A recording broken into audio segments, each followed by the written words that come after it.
Hi, welcome to our first strategy workshop. And I'm going to be honest, the hardest part of this course for me so far has been trying to fit these into 15 minutes. I'm going to try and give you um, the main concepts you need to know to understand this strategy, and then we'll go ahead and execute it in our paper trading account. It is selling a put or a call. We're actually going to focus on selling puts, kind of the queen mother of these strategies. Why don't I start with buying or selling stock? Well, we'll cover that later, but I wanted to start with a strategy that I would consider to be the best entry point for a new active trader, active investor. Be selling a put. And I wanted to show you, it's a good strategy to show you how you can sort of make money by multiple things happening. You know, the stock goes up, you make money; goes down, you lose money. It's pretty easy. Even if you don't know the technicals of how to buy or sell a stock, which is actually easy as well, but that's another story. It's kind of boring. So I want to show you selling a put or a call, which is an option contract. So I've said, before, we want to use every investment vehicle that's available to us, and we're going to pick the right times to use them. We're going to discuss the right times to use these type of contracts, but this is just one of the things that's available to us, options. So what's the difference between buying stock and buying and selling options? Well, let's imagine there's two people. We'll follow their lives today. There's Mark, and then there's Rory. And here's Mark right here, and here's Rory, and yep, he's got a beard, got some muscles there. There we go. Mark, he's got some stock. He has 100 shares, which is called a one lot. And it's with a company known as Apple, whose ticker symbol is AAPL. And Rory comes up and he says, "Hey, guess what, dude? I got 12 Ks burning a hole in my pocket, and I want to buy some of that there Apple stock." And I say, "Ain't no thing, dude. There you go. Here's your Apple stock, 100 shares of Apple." And Rory gives me 12 J's, and there we go. Mark no longer has that stock. Transaction is over, and we're all done. We may never speak again. In the case of an option contract, what happens is we've got Mark, and we got Rory. And Mark, let's just say he has 100 shares of Apple, just like before. And Rory, in fact, for this example, let's keep stock out of it because we don't want to confuse things too much. There's no stock involved here. Rory says, "I want to buy some Apple from you, but it's trading at about $120 right now, and I think it's going to go down. So I want to make a contract with you, and I want to say that I would like to buy Apple from you from $115 on or around March 1st. What do you think about that?" Mark says, "All right, that's fine. I will go into that contract with you, and I will charge you $150 for that contract. And that contract will remain in place. These two parties will stay interconnected until March 1st, or until one or the other of them decides that they wish to close out that contract." So the contract, it still is a representative of Apple. It's still about Apple stock. It's derived from Apple, which is why you call it a derivative. But it's different in that it is about the stock, but it's not the actual stock itself. Now, in the case of option contracts, you have a buyer and a seller. That's the two sides of the equation. The buyer is buying the right to buy or sell stock from or to the seller, and the seller is obligated to fulfill that contract. There are different types of contracts, and we'll go into more details in future weeks because we want to kind of just get the surface going right now. But essentially, there's contracts that allow a buyer to force a seller to sell them stock or force a seller to buy stock from them. So we'll go into that in more detail as we roll along. So this is a contract. It's not. There's no stock involved here. There's no equity. Now, a good analogy, I'm not a particular analogies type of person, but this one works quite well, is this idea of car insurance. Now, let's come back to Mark and Rory. Let's say Rory has he's got some kicking wheels here. He's got a car. It's got looks like two wheels there, pretty good. There he is. He's sitting in his car. He's got his beard there, and his car's worth about $20,000. And let's say he calls up Mark and he says, "Hey, I want to insure this car. I'm worried that something's going to happen to it, and if something does happen to it, I want to make sure I get at least $15,000 of my car back, and I want this contract to run for 6 months." And I feel like I'm a good driver. But the area I live in, it's sort of semi-safe. It's not particularly unsafe. It's not, like it's the middle of nowhere or anything. So we'll call it semi-safe. Mark's an insurance agent, and he comes to Roy and he says, "Okay, yeah, that sounds good. I can look at that. So you got 20 Ks. You want to cover 15 of them, 6 months. You say you're a good driver in a safe area. You know what? Thanks for that information, but I got my own data on that, and I'm going to make that decision for you. And run some numbers, beep, bop, boop, and I'm going to say this is going to cost you $600. It's effectively $100 a month, right?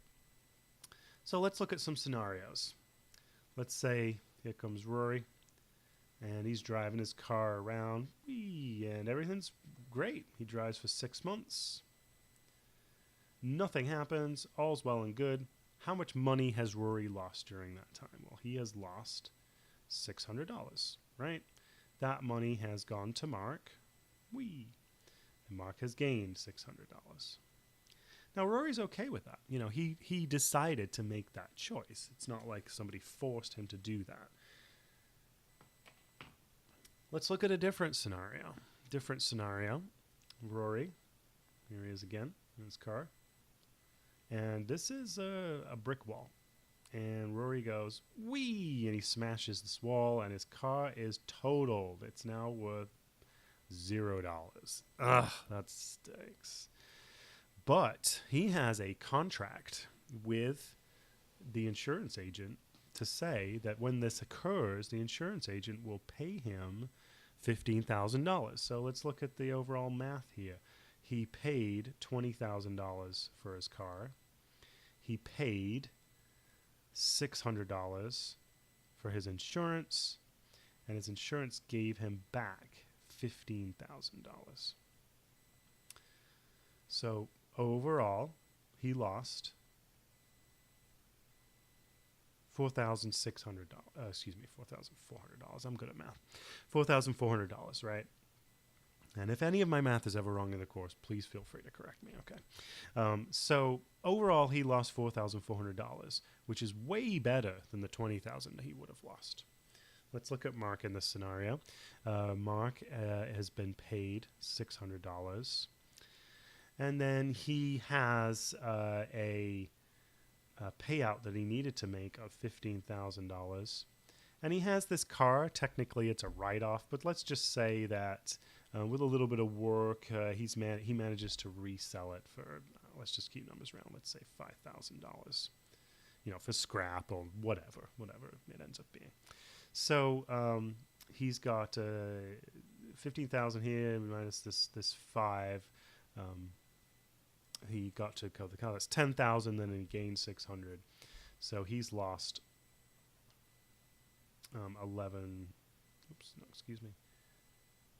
9,400, right? Because he was paid 600, he got 5,000 back, so he's lost this amount. Now, if you can understand that math, that terrible writing I just did, you can understand selling and buying option contracts because they work in the same way. You think about a car insurance contract. It's based upon the value of the car, how much, and it says here how much of the car you want to insure. I know it's more technical than that. You have things like medical bills and all those types of things, but essentially how much money would you ever want to get out of that contract?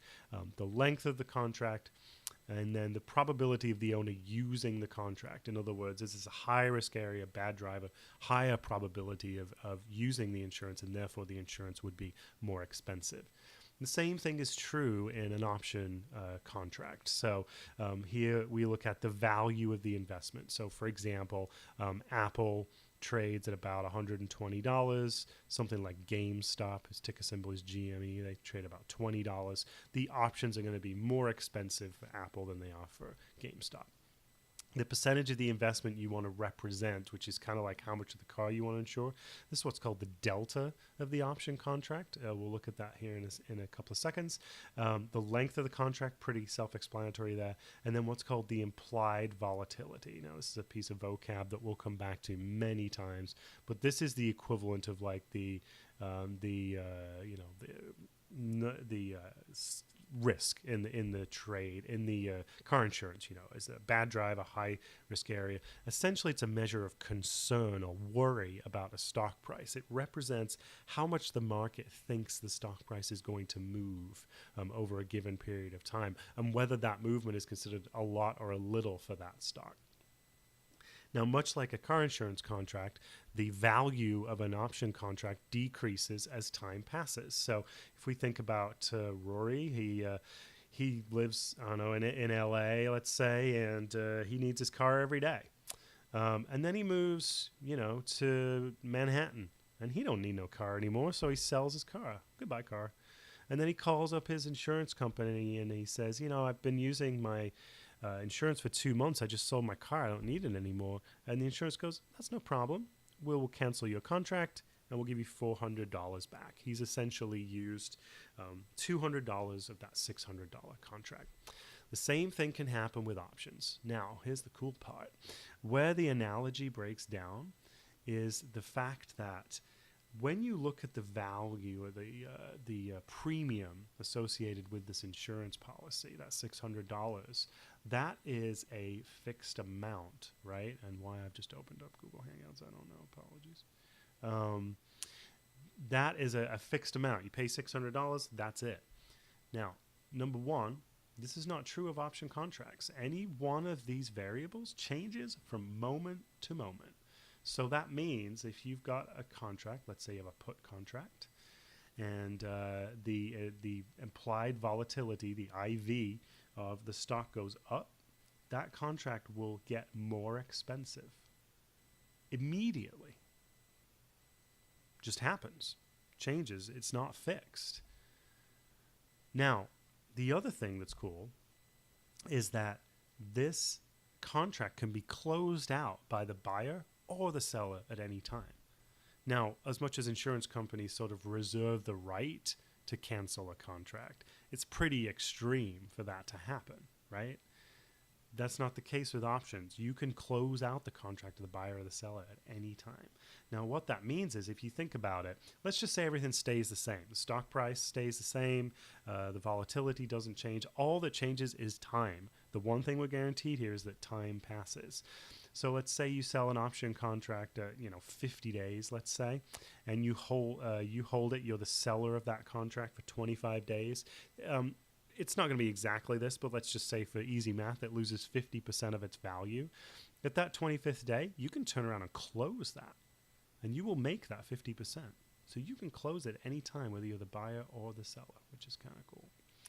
So that's how the contracts work. Let's go into a little bit more detail here. Just some vocab. We kind of talked about this a little bit already, but the reason that I want you to look at selling a put rather than buying some stock is there are multiple ways that you can make money selling a put. And again, this is this contract. When you sell a put contract, you're going to say, I'm going to sell a contract at a certain price. Let's say Apple is trading at 120 and you sell the 115 put. You are essentially selling somebody the right to sell you Apple stock at 115. Now, the question is, when would they do that? Let's say this is a 45-day contract, and after 45 days, Apple is at $116. The owner, the buyer of that contract, would never sell you that stock for 115 because that's less than it's actually trading for in the market. They would just sell it into the market for $116. So what that means is that as the seller of the put, all you need to happen is for the stock to stay above the price that you choose, and it actually can go down a little bit. We'll talk about that in future weeks, but it needs to stay above there. Time needs to pass. That's going to happen no matter what. And you can also make money if implied volatility goes down. And we'll talk about that as well. So in other words, if you remember, if the concern about the stock is high, the price of the contract is high. If concern about the stock is low, the price of the contract is low. So let's say concern is 50%, and this will make more sense as we move along. And I have my put here, and let's say its value is $100. I wake up tomorrow, and concern in the market goes down to 25%. This put will now be worth $50. I have just made $50, and I can close that contract out and take my $50 winnings anytime I want to. That's how puts work. Calls, I'm not going to go into in a lot of detail, but essentially it's the reverse. And we'll get into a lot of this vocabulary as we move along, don't worry. The main one you want to know for now is delta. This is the proportion of the stock that you want to cover.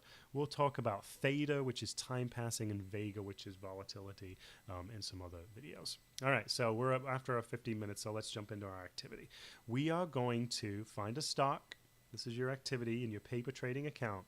So you're going to go to Thinkorswim, paper trading. You're going to find a stock. I'm going to go with Apple, but you don't have to do that. We're going to look for an option contract, a put, which is closest to 45 days till expiration. That's the length of the contract. And is a 30 delta. It means that it's going to represent about a third of a lot of shares, which is 100 shares, one lot. Not a lot as in like a ton. So let's do that. We'll go to Thinkorswim. So open it up. Don't let Thinkorswim overwhelm you, okay? We'll talk about the main parts of it. First things to do, up here where it says total all accounts, make sure that says margin. If it already says margin, you're good. Go to trade, the trade tab. Here in this box, type in the ticker symbol of your underlying. If you don't know the ticker symbol, you can just Google it, or you can actually search in the box right there. This will open up what's called the option chain. Look at all these dates here. We want to choose the date that's closest to 45 days. So here we've got 3rd of March. Okay, 47. That's close enough. Open that up. Just click on it. It'll open up the chain. It's off the chain, man. And what we're looking for is the 30 delta put. Now, we point some areas of the screen out to you. First of all, the right-hand side, the puts. These are the put contracts. There's a bid and there's an ask. If you remember from a little bit earlier, we always sell on the bid and buy on the ask. Okay, so we're going to sell. So we need to look at the sell column. And then we need to know the delta. Now, you may not have a column for delta. So keep bid and ask up. Go to whatever the next column is. Just click on it. Go to Option Theoreticals and Greeks and select delta. So you want this to say delta. And then finally up here at the top where it says kind of top middle-ish, where it says strikes, make that the highest number available. So you just bump it up to 14, and that will give you a lot more contracts. So if you got 4, you might just have a few contracts here. So I'm going to change that up, get that up to 14. And then look in this list right here for the closest to 30. We got one that's 29. So here's our 30 delta put. It's the 114 put.